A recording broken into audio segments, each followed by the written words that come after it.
What's up, Bombshells? Welcome to Bombshell 1111 Podcast, Therapy for Women of Color. My name is Kia, and I'm your host.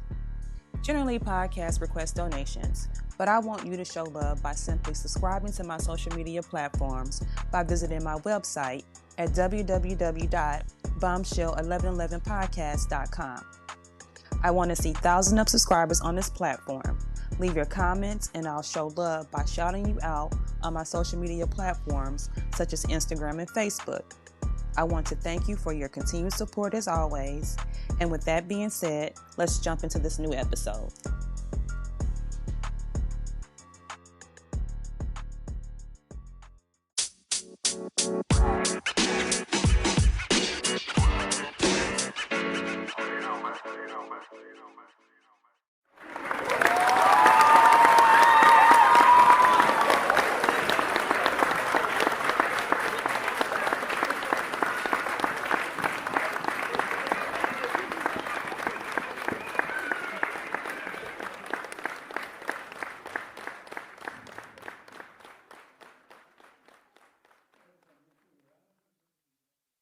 Hi, my name is Ashmeeta Rama Madhav. I'm here tonight to drop some bombs with Bombshell 1111. Welcome back, Bombshells. I'm Kia and I'm your host. Tonight, you guys will be discussing grief in the mind with our special guest, Ashmeeta. Without further ado, you guys, let's go ahead and jump right in. Hi, Ashmeeta. How are you?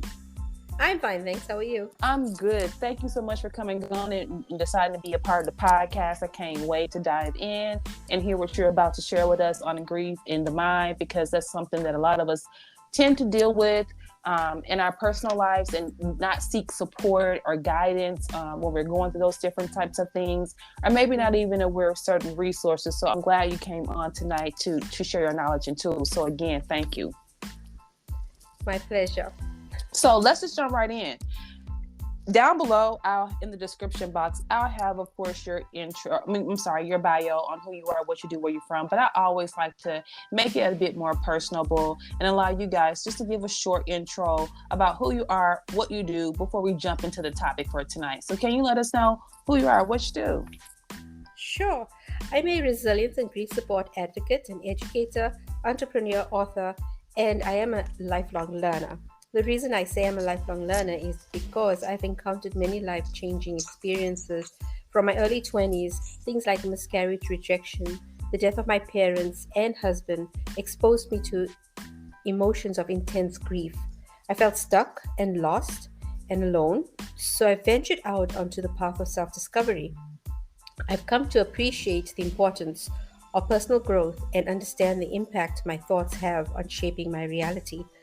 My passion for helping others and sharing my experience is at the core of my book, What's Your Story? Through it, I share my personal journey with grief and self-discovery. My message is intended to offer comfort, inspire, and guide others who are going through difficult times to find the strength and resilience within themselves to move forward and create a meaningful life. Experiencing loss does not mean the story of your life is over. It is the end of one chapter and the beginning of another. These experiences do not have to define or destroy us. There is hope. So I'm on a mission. Oh, well, thank you. Thank you for that. Well, let's go ahead and just jump right into the topic tonight. Sure. Let's talk about grief and trauma. For those who may not have an understanding of what grief and trauma is, can you, for the listening audience, give us an example of what grief trauma is so that they can have an understanding of that before we go ahead and dive in? Sure. So grief is a natural, when you lose someone, when something changes in your life, it's life-changing, it basically nothing's ever going to be the same. With that loss comes grief. And then the way it happened is where the trauma part comes in. So, and when you lose someone, it's there's a lot of different losses that take place as well. There's like secondary losses and those kind of things too. So, and trauma is something, it becomes so much intense that it becomes part of you, and it limits you from living and just doing daily things routinely that we would do, is when it kind of starts becoming a bit of a issue in a person's life. And that's why I'm on a mission to help people who find themselves in situations like that, to give them tools and tips where they could actually try to start helping themselves and keep themselves out of getting into that place where you feel stuck. And in mentioning feeling stuck, you did mention of that you provide a lot of tips to help individuals through that. Let's talk about some of those strategies for thriving in challenging circumstances. Can you describe a few and a couple that you use in your practice? Yes. So over the years, I have found various different ways, depending on the situation. But each one of these ways help in their own way, which is it's a help. So things like meditation, things like affirmations, things like breath work, and recently, especially with the loss of my husband, the biggest one for me was learning to take care of learning who I am and how to take care of myself. So a lot of personal sort of going inwards and understanding who I am and how I work in the world around me based on what's going on inside of me. And you talked about a couple of different strategies. How can one establish a daily meditation practice? Because some say that it's hard to if they're not used to having a regular routine. How do you establish a daily meditation practice? So meditation is something I have, honestly speaking, I have struggled with understand. You hear of all these interesting people who have interesting experiences as they meditate, and I'm like, why is this not happening to me? Right, me too. Yes, and that is the first mistake that I made. Is we don't need to compare ourselves to anyone else. Meditation actually means sitting in silence and going within. And once you go within, and it's a process actually, the more you do it, and you can start with just a simple 5 minutes sitting and meditate, sitting in silence and just observing your breath, observing your thoughts. It's sort of like an investigation. And the more you do it and you sit in that silence and with your thoughts and your feelings, and you just get drawn inside within, you just get drawn in, follow those thoughts. The thing with thoughts is thoughts are like, to me, this is what I think of thoughts now. I never thought of this before, of thoughts this way before, but I do now. Thoughts are like guests that enter your mind. They are, I was not expecting them. They come into my mind. What I do with that thought is where things start happening, action takes place. So if a thought comes into your mind while you're meditating, if you don't give it any momentum, if you don't give it any attention, it will go away. So if we practice, like initially, that's what I started practicing, was just stilling my mind, stilling my body. And slowly over time, I started with 5-10 minutes because, wow, do I sit this way? Do I sit on a chair? Do I sit on the ground? Is there any, there's so much out there. It can become very confusing. And just kind of being with yourself. And once you start being with yourself, it's amazing how things actually start coming to you. Ideas start coming to you about how you can help yourself, because each one of us, that's basically what it is. It's about each one of us learning about who we are and then presenting ourselves to the world as we experience the world. So thank you for that. So let's jump into talking a bit more about grieving. Of course, grieving happens to a multitude of people, but let's talk specifically about parents. How can parents help their grieving child if they have a child that is grieving? Because we always kind of focus on the adult, but the focus is rarely ever on the child. And even if the child is 2-3 under 3 years old, not verbal, Mhm. sometimes Mhm. those things still affect those children. So how can parents help Mhm. a grieving child? From my experience, so I have three children. At the time when my husband passed away, my youngest was 6, turning 7, and my oldest was 16. And the middle guy was 14. Um, I had, because of my background in early childhood education um, and knowledge of child development and things like that, I kind of dealt with each one of them based on their maturity level. So, with my younger daughter, just one of the most important things that we did with our children, and I really am glad that we did this. It wasn't like planned or intentional, but we wanted to be honest with them from the very beginning when we found out about the pancreatic cancer. We gave them the facts. We gave, I mean, it was difficult, but we gave them information that we would have given anybody, and then based on that information we left the avenue open for them to ask questions, and just keeping that dialogue going, communication going. With very young children, it's different.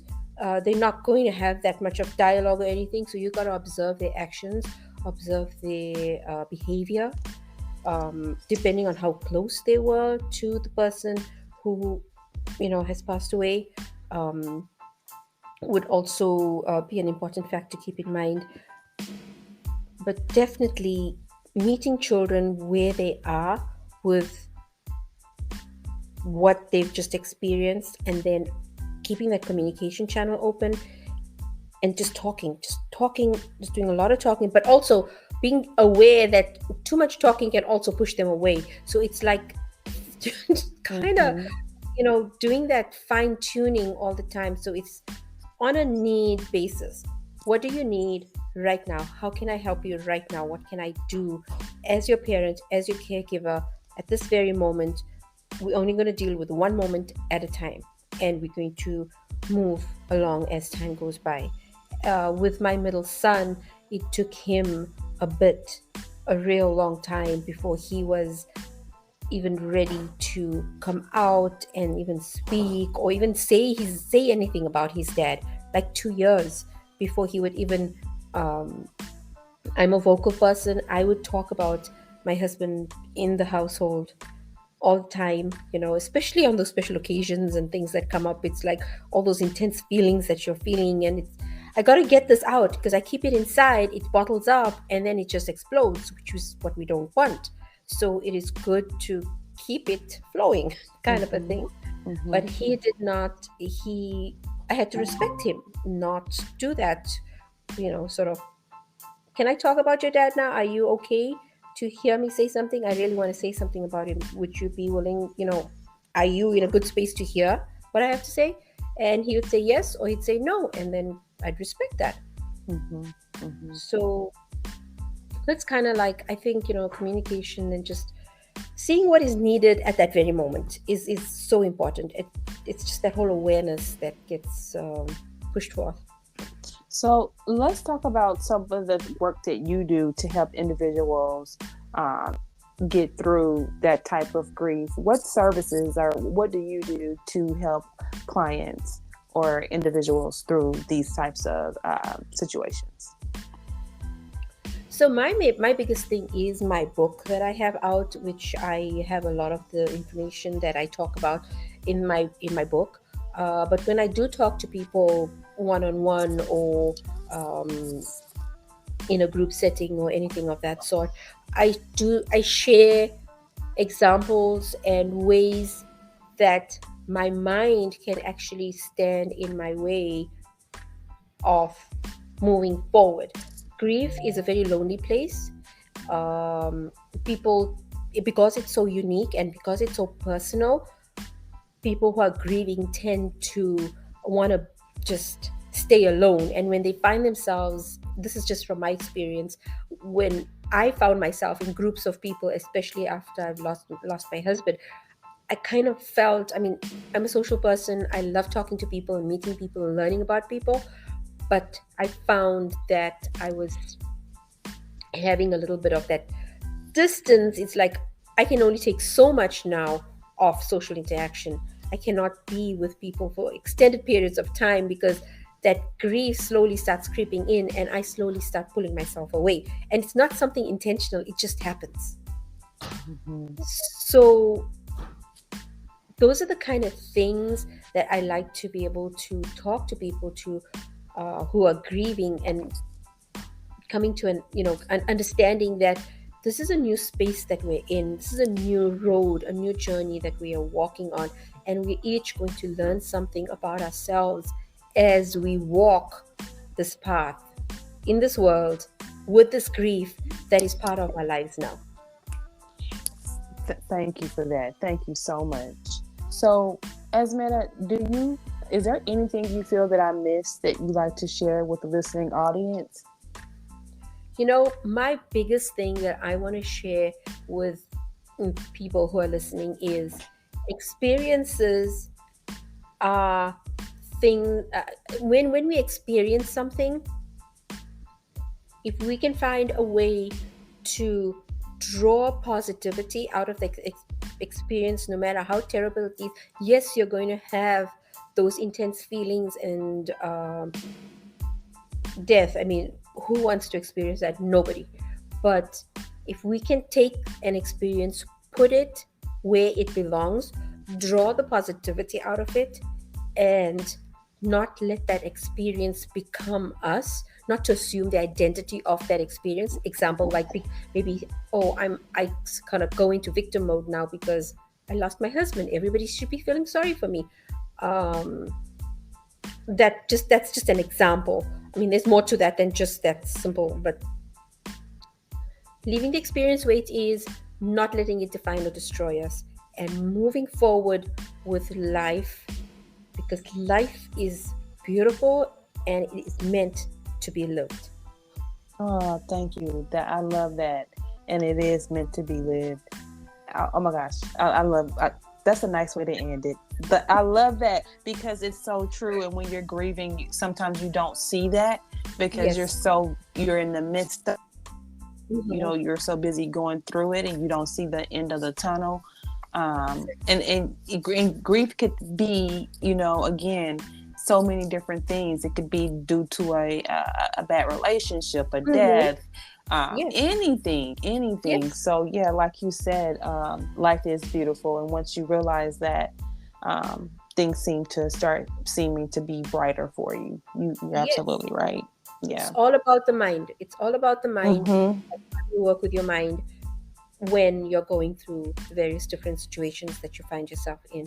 How do I make myself my best friend so that I can be there for me? Love that. And so, Ashmeeta, how can a listening audience get connected to you, to check out your book if they want to purchase, or just to get connected to you if they're going through any form of grief and need some support?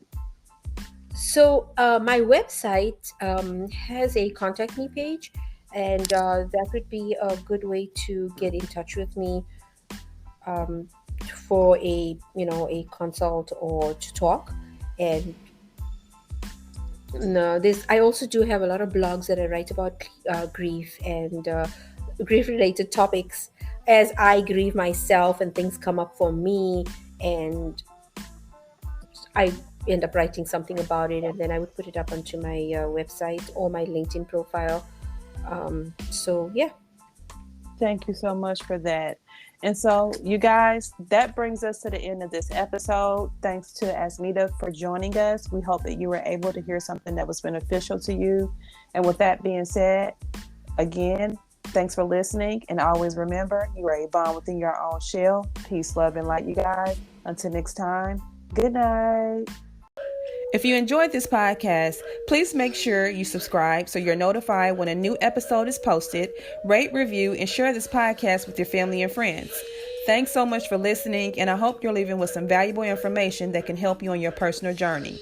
Also, check us out on Facebook, YouTube, and Instagram at Bombshell 1111 or at Bombshell 1111 TV. You can also check out our mental health page, Your Health is Your Wealth, on Facebook, which is a page created to inform and support individuals with mental health and other health conditions. And with that being said, always remember, you guys, you are a bomb within your own shell. And until next time, peace, love, and light.